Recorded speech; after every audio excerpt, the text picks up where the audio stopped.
Water, the liquid that oceans are made of. And it fills endless depths. Only few will venture out into the endless open ocean of this vast underwater world. Most of the ocean inhabitants live in the city, as it were, like human societies. Very close together, with friendly neighbors and nasty co-tenants. While dangerous robbers lurk around at the edge of town.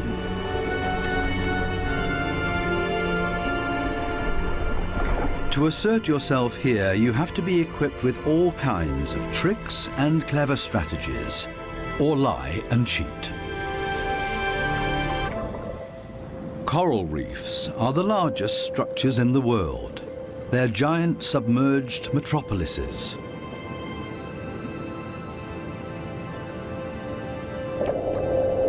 Millions of different inhabitants live in these cities. A universe with coral palaces and soaring towers.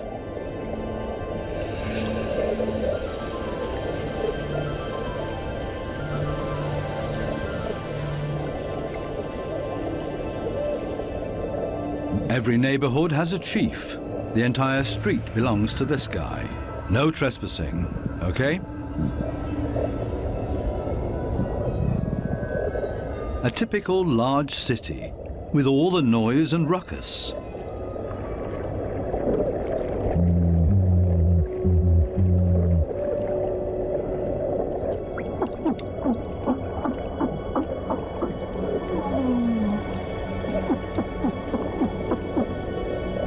Even this little porcupine fish bleats around. It creates this sound with its swim bladder. Two small harlequin shrimps are nibbling on this blue sea star.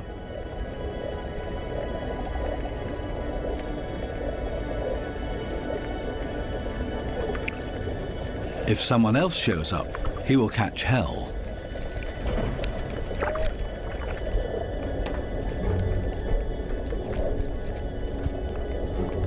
Another harlequin shrimp busy pulling a bite out of a sea star.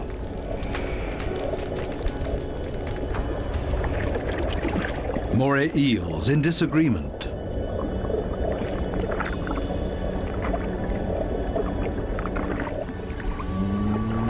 A scorpion fish shuffles across the ocean floor.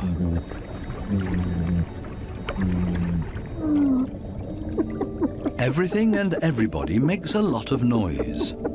A boxer crab threatens everybody that comes by, holding two poisonous anemones in its claws.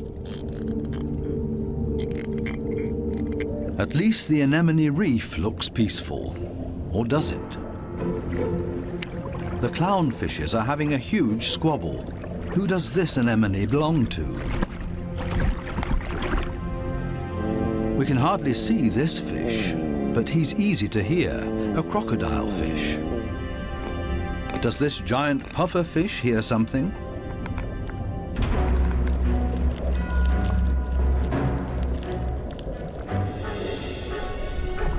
It's a ray that's getting away. A dispute amongst the members of the cichlid family. Who is stronger, and especially who is louder?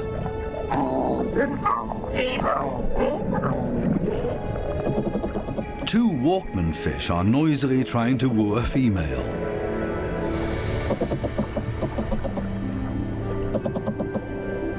Big city noise everywhere, especially when a large structure is being torn down. Everybody lives in their own way in this noisy metropolis. Some hover above it all, but others are more down to earth and literally live in the coral sand. These goatfishes, for example, they plow through the ocean floor and catch smaller animals between their teeth. They use their barbels like a dowser. With them, they can detect even the weakest electric fields that point them towards small prey.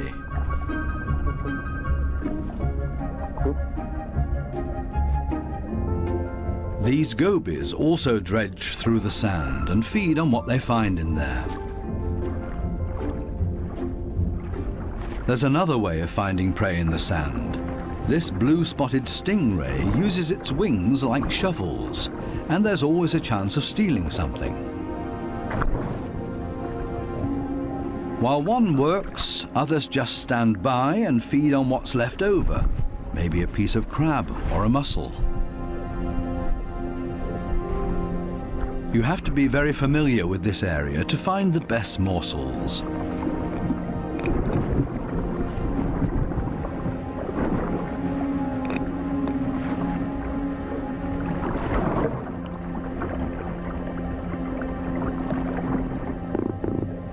This triggerfish uses a strong stream of water.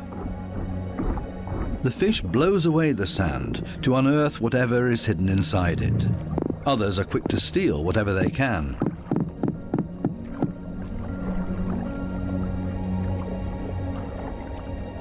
The triggerfish is a commanding fish, and most reef inhabitants are easily intimidated by him, except for these strange visitors that don't seem to show fear. In any case, it's best to cover them up with sand.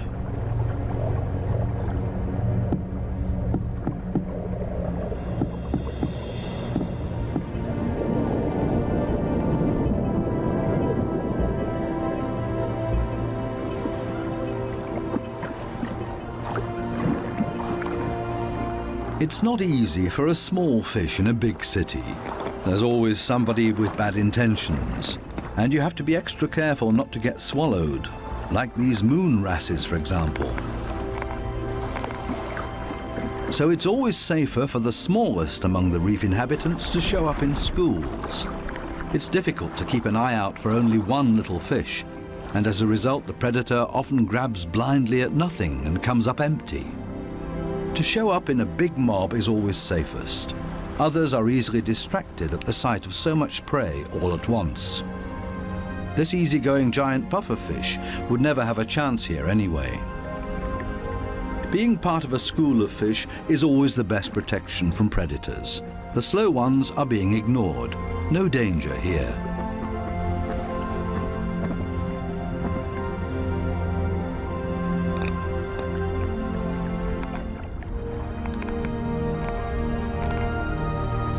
The school distributes the danger. If there are 1,000 fishes, any of them can be the target, and 999 are going to be just fine.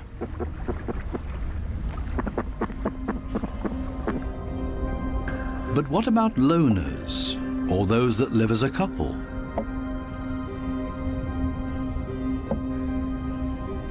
Seahorses, for example, camouflage themselves to look like the coral branches they're holding on to.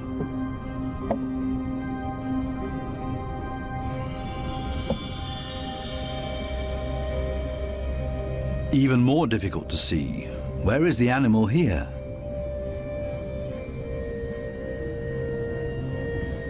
Only the eye betrays this trumpetfish's camouflage.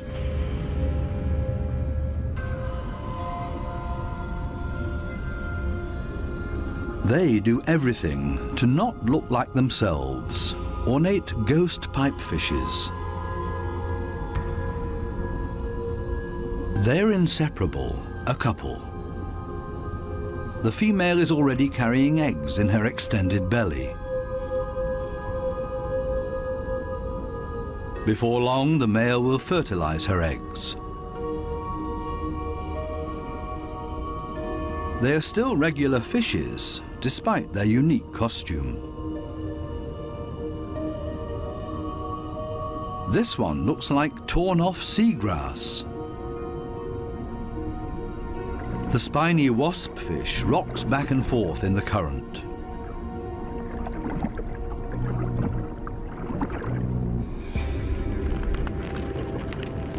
Not a monster, but ingenious camouflage. A spider crab that's decorated its head with a sponge. This will deter any predator.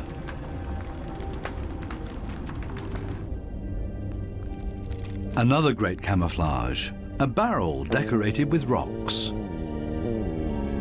Only the movement of the gills betrays this stonefish.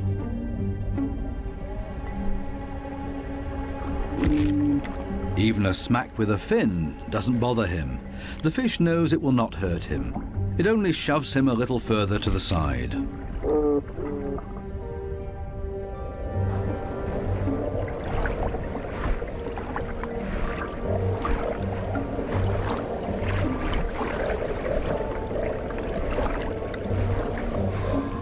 Similarly tough are its cousins, the scorpion fishes.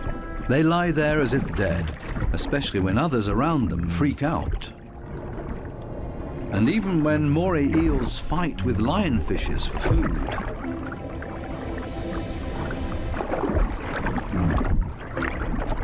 The scorpion fish lies in wait for its chance,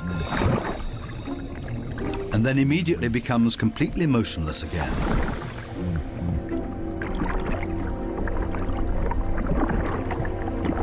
The only difference is that it raises its dorsal fins with the poisonous barbs inside, is completely still but now also armed. This large anglerfish virtually blends into the background tangle of algae and leaves. Right now, the anglerfish is on high alert. It ejects a large cloud in order to throw off predators. It's not the time to feed or catch anything. Its angling rod is lying flat on the fish's back. The white tip at the end of the rod is used to lure prey. The anglerfish feels threatened by something. Finally, it gives up its camouflage and moves further over, using its fins to float. As soon as the fish retracts the fins, it sinks to the ocean floor. Anglerfishes come in all kinds of shapes and sizes. Their trick is ingenious, using the angling rod as a lure. And every curious little fish becomes dinner. Many animals, including ocean inhabitants, communicate with a mixture of sounds and behavior. Everybody has to look out for their own survival in this metropolis of ocean inhabitants. But it seems maybe not quite everybody does it by themselves. The partner goby has come to an agreement with two pistol shrimps. The goby keeps an eye on things while the shrimps keep maintaining their hole. Larger rocks at the entrance are ideal for securing it.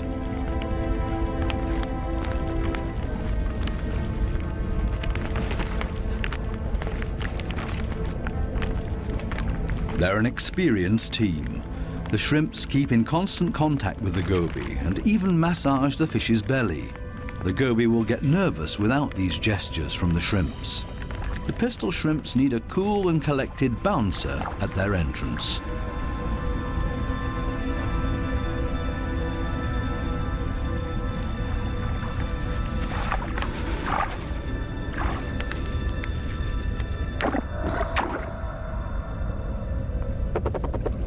Teamwork. This is where the anemones settle with their poisonous tentacles.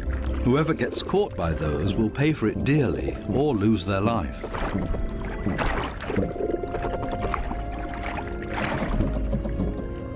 No wonder that there is virtually no one who likes to settle here.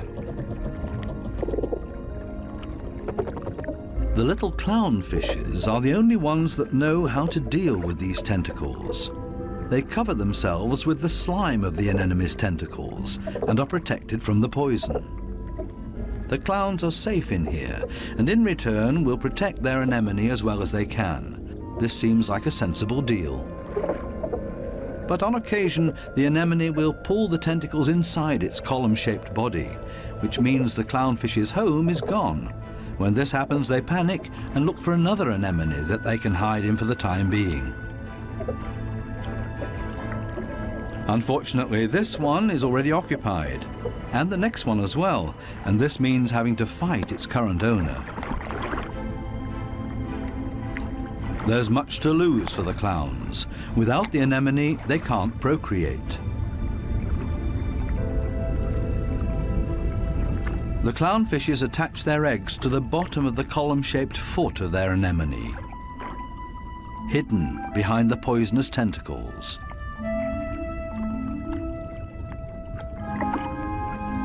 Both male and female tend to the eggs. They fan fresh water on them. The eyes of the babies are already clearly visible. The clowns are very protective of their eggs.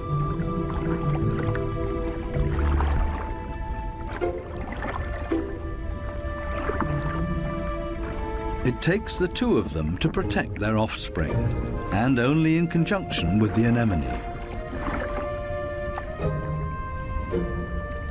Everybody in the reef has to take special care of their young. If they don't, it means their species will simply die out. So it's not surprising that everybody gives it their best effort.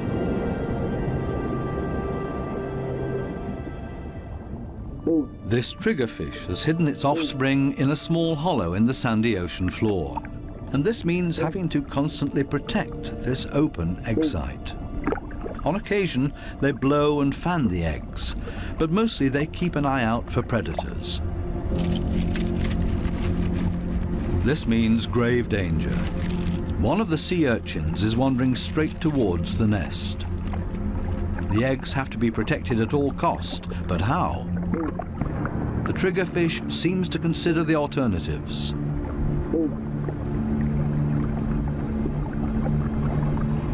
But then it blows and then rams the sea urchin.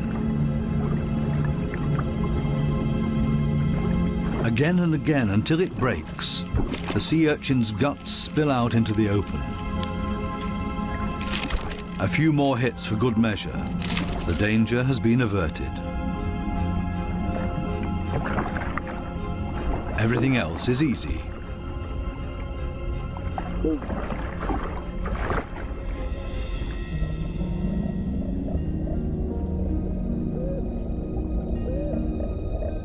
Two little damselfishes cling to a coral branch, a pretty and obviously inseparable pair. They appear to have something important to do. And there it is. The female has been laying eggs and glued them to a coral branch. Over and over again, both of them sweep past the eggs to keep them clean. Two very busy parents in the middle of town. Not far from them, the same kind of damselfish, but this one is feeding on the eggs, not tending to them. This damselfish's priorities have changed. Its partner is gone, and it's impossible to bring the eggs through by itself. So it feeds on its own eggs to at least recycle the nutrients.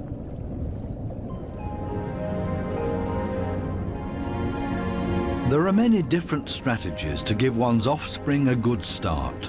Some are surprisingly easy.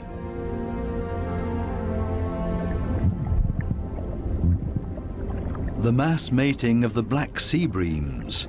The males are so generous with their sperm that often a cloud of it will engulf the entire wedding party.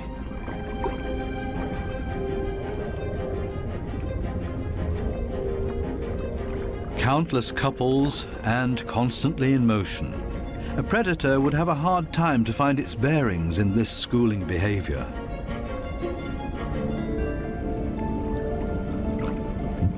The fish's instincts cause them to mass mate in order to ensure the survival of their species.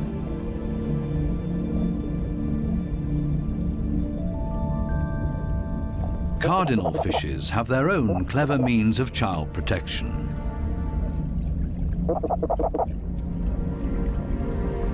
It's not time yet. The couple are still flirting and courting with each other, going around and around.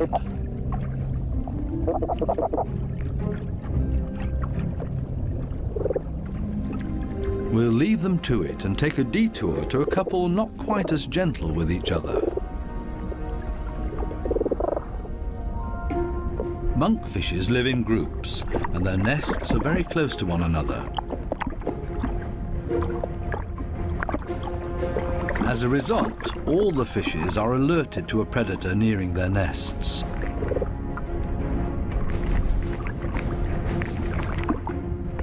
Hermit crabs love to feast on the eggs of the monkfishes, so the protective parents are all getting nervous.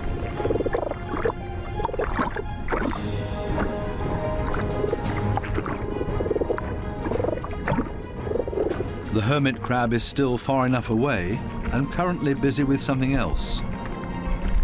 The hermit crab's best defense is its house that it carries around for protection. The patience of the monkfishes is wearing thin.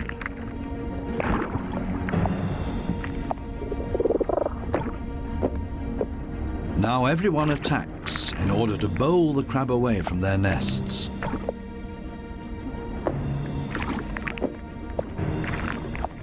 They're clearly telling this hermit crab to take a hike, but they should have stayed with their offspring because there's new danger approaching. A gaggle of rainbow wrasses takes advantage of this unique opportunity and ravages the monkfish nests. The predators are quick, brutal, and in the majority. Most of the monkfish eggs will be devoured. An attack of this kind would never happen to the cardinal fishes because they are mouth brooders and don't have to watch over a nest that's out in the open. The males carry the eggs in their mouths, up to 20,000 of them.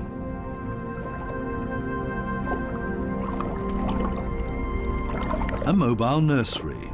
They're safe here in their father's mouth, unless, of course, he gets eaten.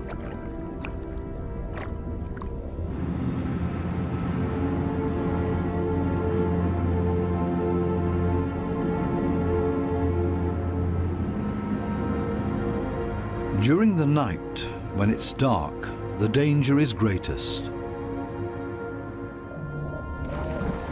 These underwater cities have a very active nightlife with special attractions. Basket starfishes come out and sit in the current. It's a night-active type of brittle star.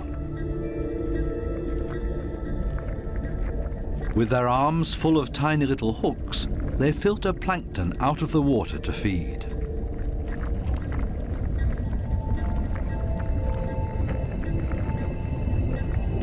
A very elegant feather star. It's on the move to find a better spot to filter plankton.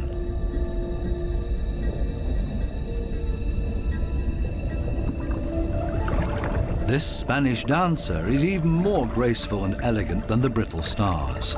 It's a type of nudibranch.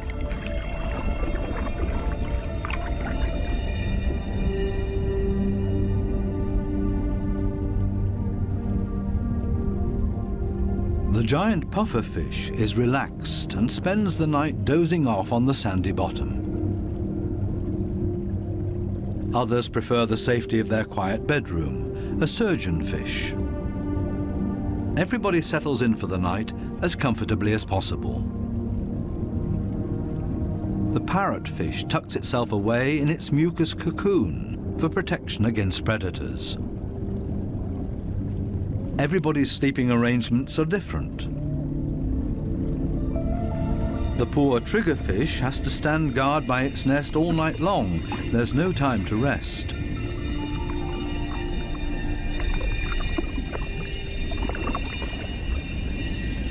Some of the predators are quite soft-footed. A cone snail has spotted a small fish.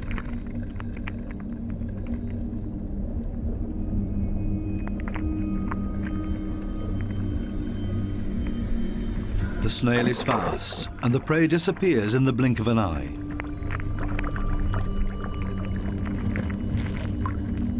The night is still young, and still full of danger and terror. These lionfishes pose danger to the cardinal fishes.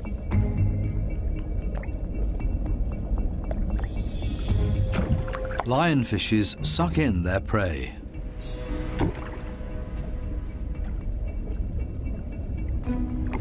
Even if they choke on it.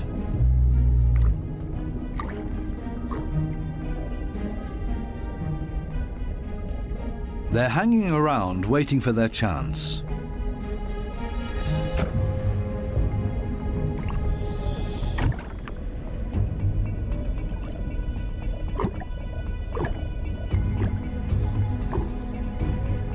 This poor cardinal is sideways in the lionfish's mouth, eggs and all.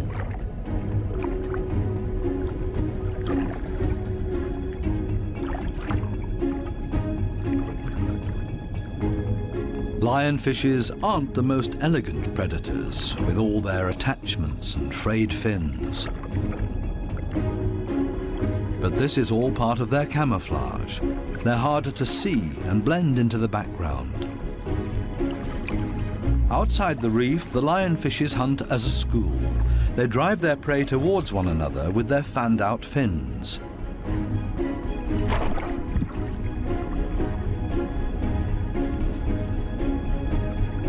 They prefer to attack from above, cornering their prey. This is not a different location, just different light. These special blue lights totally change the appearance of the reef.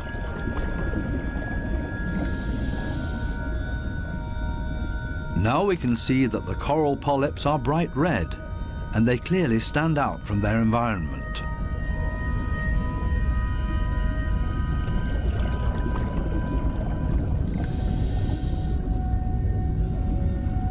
A new and fascinating perspective on the communication of many ocean inhabitants. And suddenly an eruption of sorts.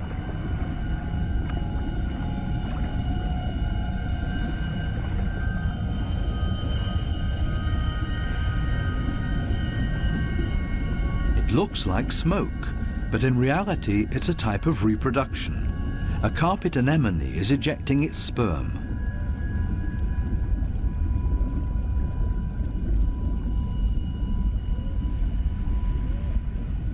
In the blue light, it looks like a dramatic eruption.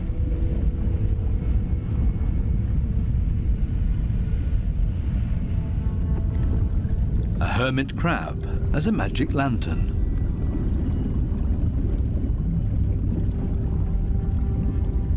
The blue light brings out these colors.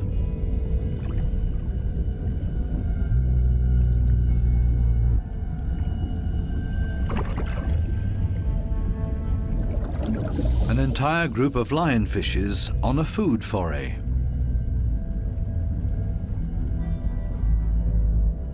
The animals don't seem to know any fear. It seems that they're well aware of the poison they carry in their back spines. They even use the light of our dive torches to their advantage. There's no nightly rest to be had here.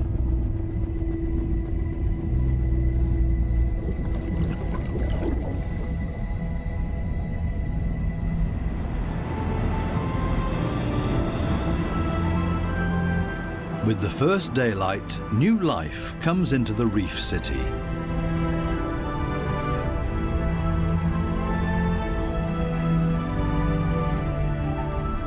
They all seem to start going again, ponderously with armored fins.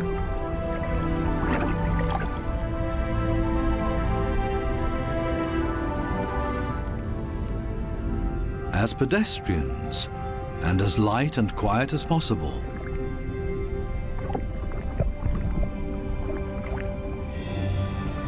Mother and daughter, elegant and synchronous. Some have to hustle along on 10 legs. This spider crab runs straight into a brittle star gathering. A giant smash-up in the early morning. Wildly flopping around, everybody tries to get away.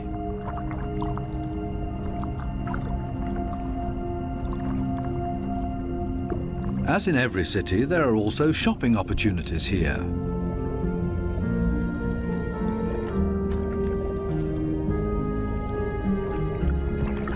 This moray eel knows her shops well. She rushes to her favorite store every morning. The same with this blue-spotted ray. But they haven't opened yet. It leans on one fin as if to say, it's waiting.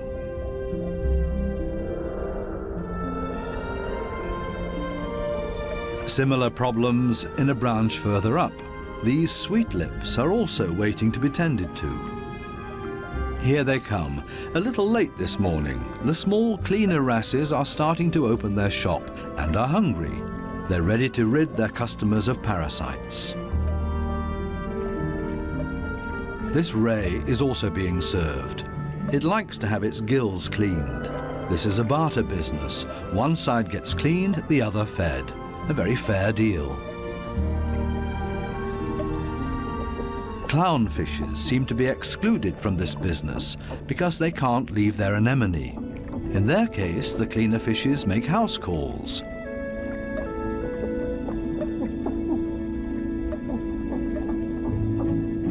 This snake eel is also otherwise engaged, and the cleaner shrimps are also making house calls for him. Finally, it's the moray's turn. It has a lot of nutritious freeloaders on its skin and in its gills.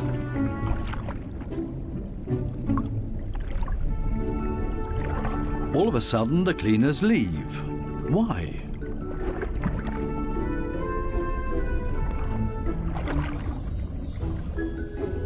This Titan triggerfish is no better off. The treatment has stopped before he was finished. The cleaner fishes have new customers, clients that have never come to see them before, and they're now being preferred over old customers. The point is that these new clients will like the service here so much that they will come back again. The regular customers have to be patient and wait until the new clients are finished. Cleaner fishes operate solely according to economic rules. This guy has also come for the first time and quite enjoys their service.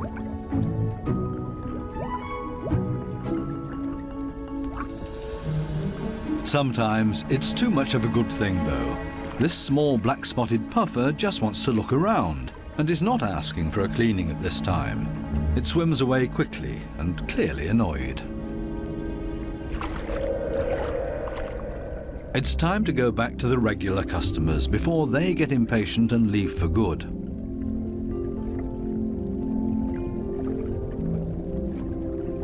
Digging deep where the gills are dirtiest.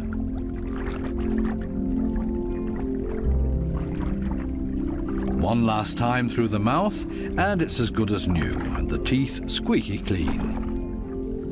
Now this male moray can start looking for a suitable female. She is clearly not interested in male visitors. This next dugout also does not look encouraging.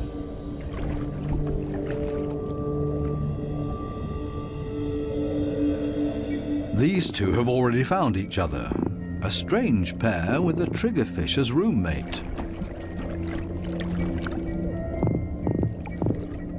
They seem to get along just fine. It's difficult to cut in as a stranger.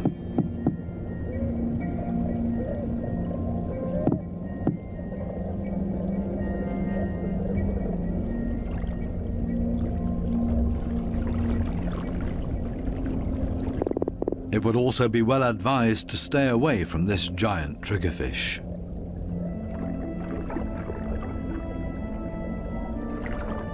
This, on the other hand, might be a different situation. It's important to be patient.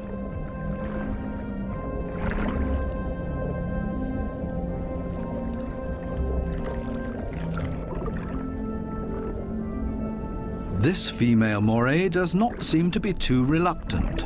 She's showing her teeth, which is not a sign of aggression, quite the opposite. She finally agrees to a date.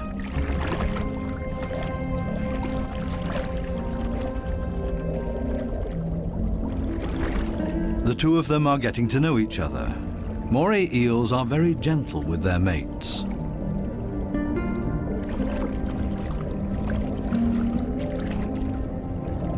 And they're good for another surprise, as partners of a phenomenal hunting party.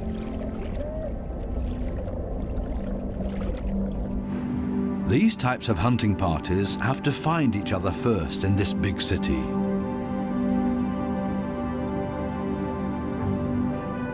The right place for the moray and her partner. The morays cooperate with the groupers. It's not so far-fetched. The grouper hunts in the open and the moray inside the reef. The moray is able to get in between cracks and crevices that the grouper can't get to. Together, they're a strong team. a grouper that's trying to convince this moray to hunt with him. The grouper signals this to the moray by rocking back and forth and shaking for all it's worth. All for nothing. This moray doesn't understand and stays in its cave.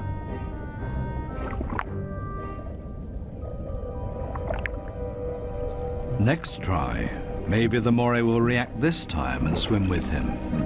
Again, no luck.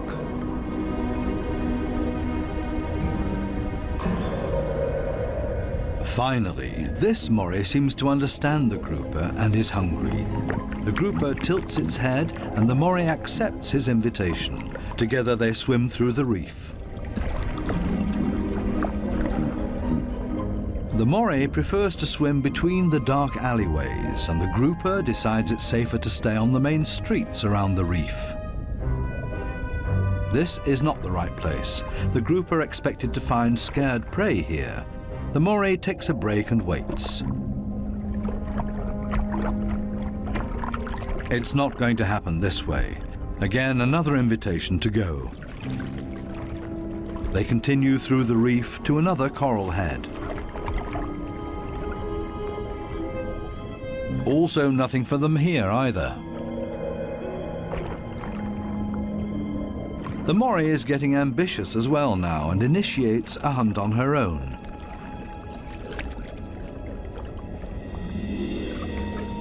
She might be better at finding hunting spots. They're successful in this next coral head, and then everything happens very quickly. The fishes are panicked, and both hunters are able to profit from that.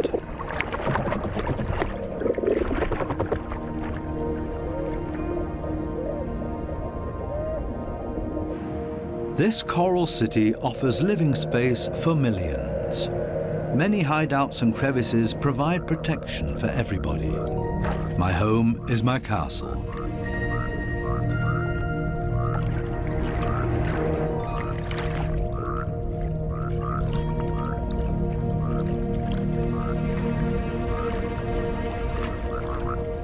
While some escape between sharp corals, others curl up in a ball.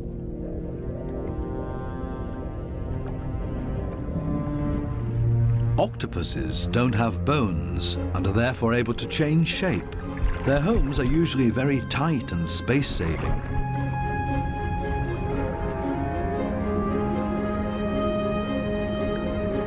They like to live a bit further apart from their neighbors because they're not necessarily always friends with one another.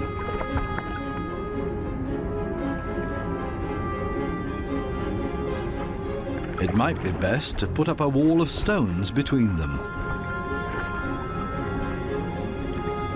The ocean offers many hideouts, which is synonymous with survival for many ocean inhabitants.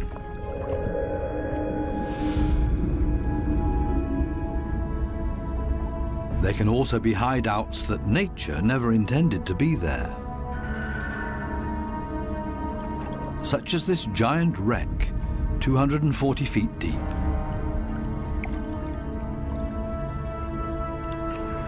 A research submarine on its way into the deep comes across a sunken freighter. It's an artificial world with countless nooks and crevices to offer protection and a home for many ocean inhabitants.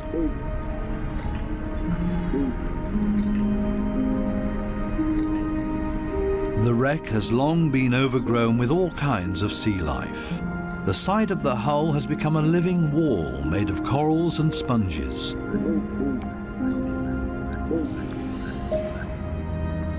Sunfishes, with their odd form of movement, patrol this area. They're looking for jellyfish.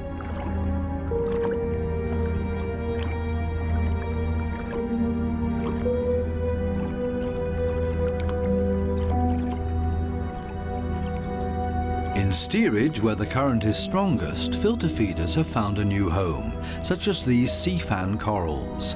They feed on the tiny plankton particles. A unit that has grown together made of technical, man-made and organic structures. Even the steel anchor has grown a second skin, made of living beings. It offers these delicate creatures a solid structure to grow on. They have all made a comfortable home in this sunken world. Not even the lights of the stub disturb any of the wreck inhabitants. New life has been created out of the tragedy of this sunken ship, the ingenious, life-renewing cycle of nature. The Morays are sharing a home. They seem to be exceptionally friendly towards one another, even with this conger eel as their neighbour.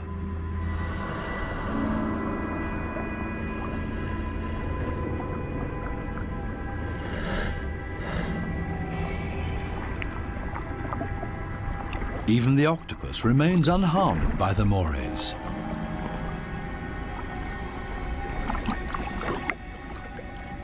A unique environment made of steel that offers many different opportunities for ocean inhabitants to use it.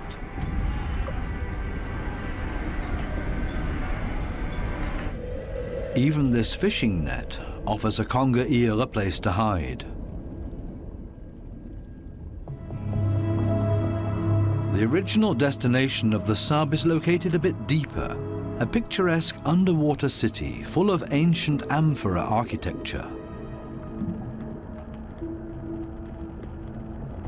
An antique merchant vessel sank here. Only the clay containers, once filled with Greek wine, are still visible. Now they offer homes and protection to many ocean inhabitants. Similar to the reef, hiding places are essential for staying alive down here. The amphorae have a very special shape. They taper towards the bottom, so they could be stored sitting upright in a layer of sand in the hull of the ship. The amphorae and their precious contents were safe during transport. Spiny lobsters welcome these types of caves. Conger eels also feel safe in this mess of amphorae and shards of clay, as if it was made for them and their slender, long bodies.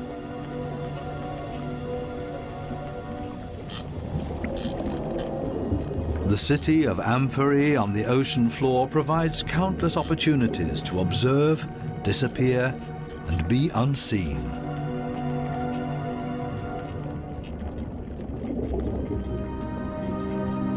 Maybe that's why this city seems to be very calm and orderly, even when the conger eel swims above everybody's abode. Nobody panics because they only have to withdraw slowly into their homes and are safe.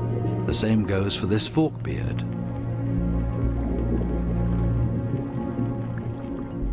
The conger eel's only chance to make prey down here is to hide himself and ambush somebody. The sunfishes also don't have much luck feeding here, for the same reasons as the conger eel. On the other side of the globe, the Spencer Gulf in southern Australia. Every year, hundreds of giant cuttlefishes meet up to mate. The rocky seabed offers great holes and caves to hide the eggs.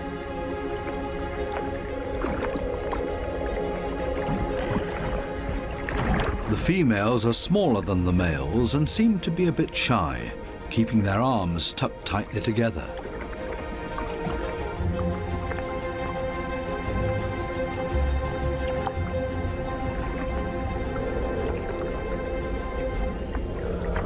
The males, on the other hand, present every bit of themselves openly to impress the females, but also other males that are potential rivals. When the going gets tough, it's always a good idea to hide behind the safety of a cloud of ink.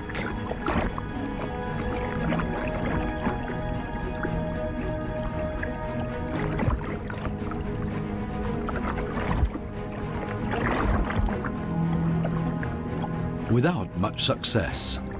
Escape in reverse.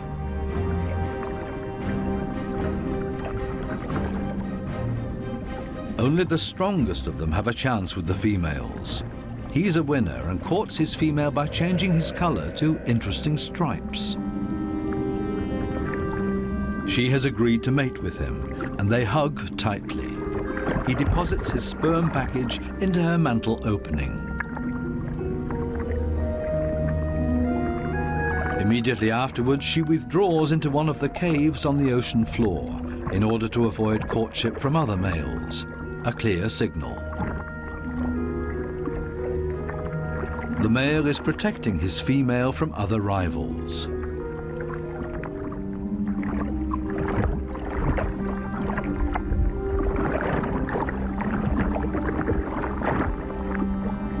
But there's always the unexpected.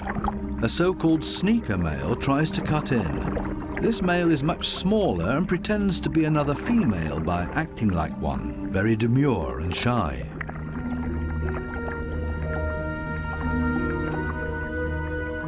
All seems to be fine in the den. He's busy chasing away other rivals from this new supposed female. Especially now that there are two females under his protection. It can't hurt.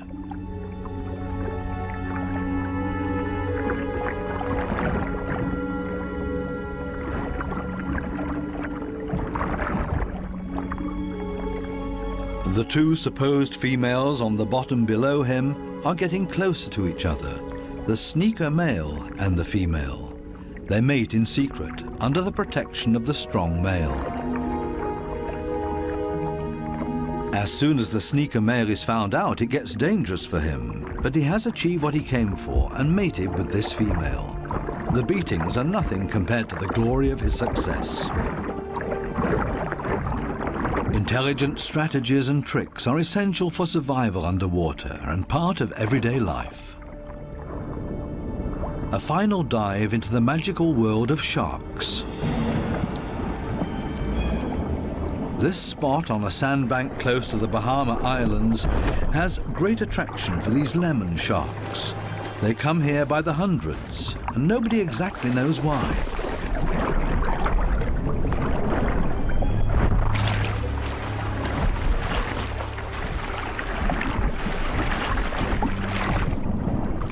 This sandy plateau in the middle of the open ocean is easy for scientists to get to.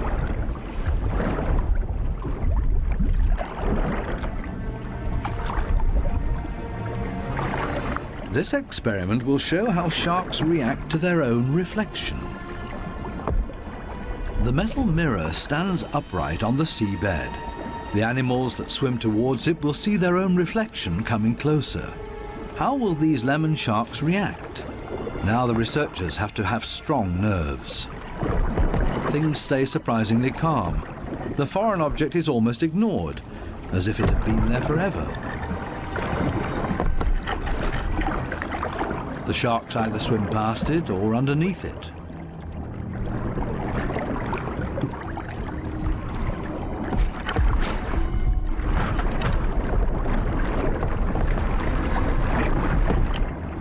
The scientists expected a bit more, and soon the sharks lose all interest in the mirror.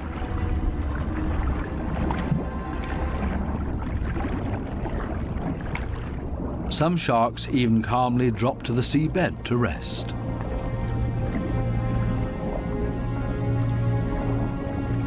The only ones alarmed by this behavior are the remoras that like to keep moving.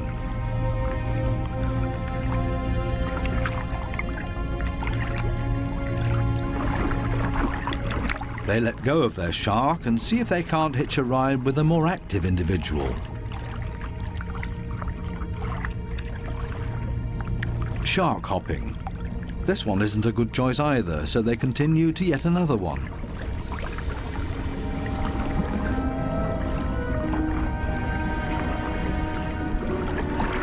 All of a sudden, something happens to the mirror, and the peaceful afternoon on the sandbank changes quickly into the complete opposite. The rope that the mirror is attached to loosens and the mirror falls over.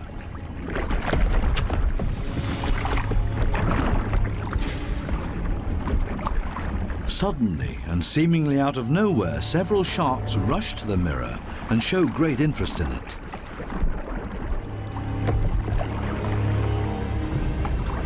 They smell and touch it, and they get more and more excited.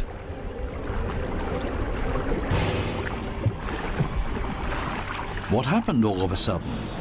none of the scientists have any idea how to explain this change in behavior. The animals that were calm and collected only a second ago are now completely out of their minds, and the situation quickly escalates into a mass attack on the mirror. Do they mistake their own reflection for an opponent? It's time for the divers to leave because it's not safe anymore. The communication of the ocean inhabitants continues to offer new and exciting insights, though we will probably never fully understand them.